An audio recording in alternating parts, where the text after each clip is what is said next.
আবারও ফোন করে খুনের হুমকির অভিযোগ উঠল। ফোন করে খুনের হুমকি দেওয়া হয় আইএসএফ এর চেয়ারম্যান ও ভাঙড় বিধানসভার বিধায়ক নওশাদ সিদ্দিকীকে। বিধানসভা যাওয়ার পথে অচেনা নম্বর থেকে বিধায়ক নওশাদ সিদ্দিকীকে ফোন করে গলা কেটে নেওয়ার হুমকি দেওয়া হয়। এ প্রসঙ্গে নওশাদ সিদ্দিকী বলেন, আমি মানুষের জন্য কাজ করছি বলেই আমাকে ফোন করে ফোনে হুমকি দেওয়া হচ্ছে। তবে বলে রাখি, তাতে কোনো লাভ নেই, কারণ আমি মানুষের কাজে নিজেকে নিয়োজিত করেছে। কোথা থেকে কি ফোন এসেছে আমি সমস্ত ডিটেলস আইন ব্যবস্থাকে জানিয়েছে।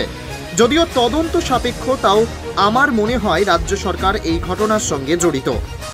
3 তারিখ অর্থাৎ পরশু দিন বেলা 11টার দিকে আমার ফোনে একটি কল আসে।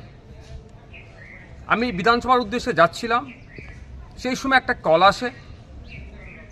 কলটা রিসিভ করার পরে রীতিমতো আমাকে শাসানি দেওয়া হয়, আমাকে হুমকি দেওয়া হয়, আমাকে মেরে ফেলবে, আমাকে খুন করবে, আমার গলা কেটে নেবে। আমি কেন বাড়াবাড়ি করছি, আমি নাকি মমতা ব্যানার্জিকে হারাতে চাইছি, এই ধরনের একাধিক কথা বলে, যেটা আমাকে থ্রেট দেওয়া হয়, প্রাণনাশের হুমকি দেওয়া হয়। আমি যাতে এই যে লড়াইটা করছি সমাজের জন্য, তা থেকে যাতে পিছিয়ে আসি, এই ধরনের ভয় দেখানো আমাকে হচ্ছে। আমি এই বিষয়টা নিয়ে কনসার্ন ডিপার্টমেন্টাল যারা আধিকারিক আছেন তাদের কাছে চিঠি করেছি, তাদেরকে জানিয়েছি এফআইআর হিসাবে ট্রিট করার জন্য। নাম্বারটা দিয়েছি, কোন অ্যাড্রেস কোথা থেকে বলেছে সেইগুলো প্রোভাইড করেছি। আমি আশা করছি রাজ্য সরকারের রাজ্য প্রশাসন এটা সত্য উদ্ঘাটন করবে। তবে একটা কথা, আমি ন্যায়ের পথে আছি, অন্যায়ের বিরুদ্ধে লড়াই করছি।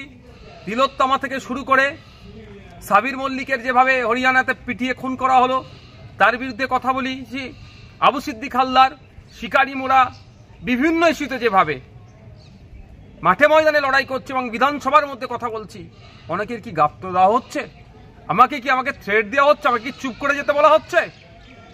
আমি সরাসরি এই মুহূর্তে বলবো না, কারণ আমাকে ওই বক্তব্যের মধ্যে বলেছে, যে ফোন করেছিল যে আমি নাকি মমতা ব্যানার্জির সাথে পাঙ্গা নিচ্ছি, যদি না পাঙ্গা নিয়ে বন্ধ করি তাহলে আমাকে গলা কেটে খুন করা হবে। আমি বলছি না এটা তৃণমূল কংগ্রেস করেছে, তদন্ত সাপেক্ষ। আমি এখনই বলে দিচ্ছি না যে তৃণমূল কংগ্রেস করেছে, তদন্ত সাপেক্ষ। তারপরেও বলছি বিচার ব্যবস্থা আছে, আমি প্রশাসনকে জানিয়েছি সত্য উদ্ঘাটন করুক।